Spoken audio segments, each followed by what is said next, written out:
Rush Drive Radio. I'm your host today for the long review of the 2014 ES300H. So this is the hybrid version of the ES. My son Richard's behind the camera. Let's get into it. This is a great car. I averaged 43.5 miles to the gallon roughly. Most of that city type driving, some highway though. So if you're doing a lot more short city driving, I think you could even see those numbers come up. But the ES is a great car. We probably won't get into all of the intricacies of this vehicle because we've done the longer reviews also on the 350. It's the same car physically. This is just the hybrid version, which gives you the better fuel economy. As we talked about in the last review, there is 3 different modes. We'll talk about that when we get into the driving portion: Eco, Normal, and Sport. And by the way, the Sport mode, these back tires, you can rip them right off of there in the Sport mode, because with this hybrid version, it flat out hauls the bacon. So most people think a hybrid is being slow. That is not the case. We'll get into the trunk in a minute. That's the one downside to this car. The way they have to put the battery pack in it, it shortens the trunk room up considerably. So that's something to consider if you're in the market for this class of a car. But as Richard said in the short review, if you've watched it, this is a great car for the money. This car fully equipped is $48,000. This car, as it sits right here, this car, $48,000, which has everything, every bell and whistle. I don't think there's anything on it that you can't get. There might be a few added features, but it's got sunroof, you know, nav, leather, the fancy radio system, you know, the rear sunshades, everything, you know, pop-up automatic trunk. It's got a lot of features on it.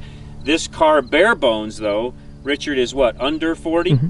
So under $40,000, he was just nodding his head, you can't see that, but under $40,000, entry-level ES300H, great car for the money. You just see the little trick things that Lexus, you know, from the Toyota side have done to improve economy, fluting around mirrors, headlights, different things like that to help the aerodynamics of the vehicle out. We'll show you the front end of it before we get to going on our driving portion, and we'll come back and do the interior.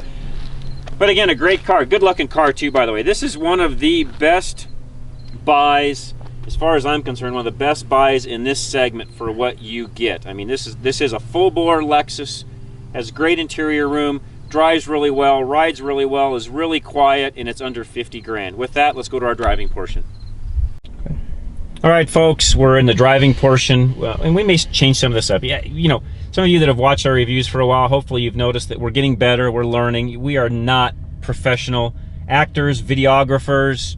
We're radio guys. I mean, I've done radio for 18 years. I'm a radio guy. This is all new to me, doing all this video stuff, so please be patient with us. I know some of the comments get rough sometimes, and no, we're not expert videographers, but we do our best, and we try to give you the best information we can. You guys, no offense, have a lot more time to even research a particular model or even competing models than even we do. I'll be the first to admit it. I have a lot on my plate, so we take each car, review it accordingly. We know you have time. If you're looking to buy a specific vehicle, you'll do some of that research on your own. But back to this vehicle, it's a Lexus. What else do I need to say? It rides well, drives well, handles well, it's smooth, it's quiet, it's a comfortable car. This is a car you could buy, drive, own for the next 10 plus years and have full enjoyment every time you climb into it. It's just a Lexus. I don't know how else to say that. It works, it drives well, it handles well, it runs well. The different modes that we can switch over to, I can go all the way to the Sport mode, and you can see the dash change up. It gives you kind of a red outline to it. Again, just different modes, different ways of driving the car.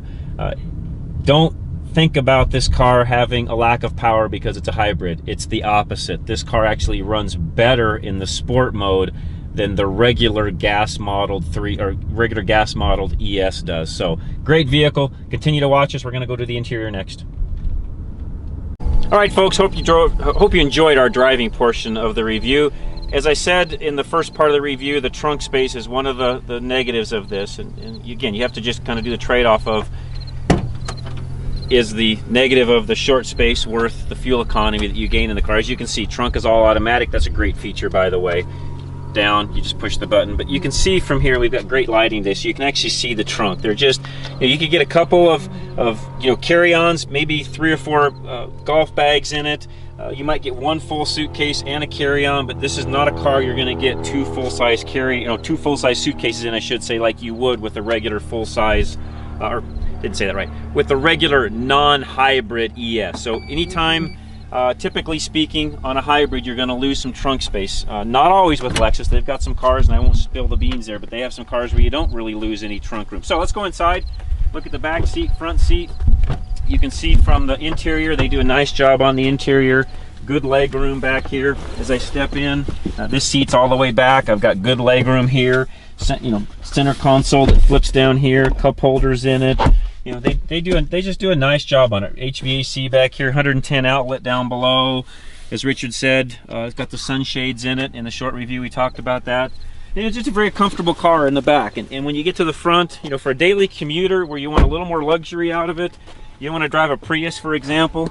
I mean, even though, for example, the Prius V's, which is the larger Prius, this car does as well fuel economy wise as the Prius V does. So I'll show you in a moment here. 43 miles to the gallon is what I've averaged. I'll show you right on the screen, you know, when it pops up. But again, everything inside Lexus. We've done many reviews on these 350s and the ES models in the past, ES 350, I should say.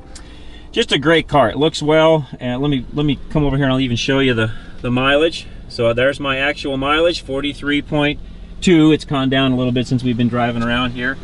43.6 is what I averaged all week long. But again, great car. Hope you enjoy our reviews. Keep watching us. Drive-radio.com if you found us on the YouTube channel. You can see all of our reviews there. You can listen live. You can see us. You can actually watch us, by the way, on air every Saturday. We're on from 10 to 1 Mountain Standard Time. You can find us at 560thesource.com. You can listen on the TuneIn app. But I encourage you, just keep listening to us. If you like our channel, please subscribe. We'll continue to do these reviews. We do roughly 1 a week, sometimes 2 a week. So keep watching. And we're the Car Guys, Drive Radio. John Rush, Richard Rush. We'll see you next time.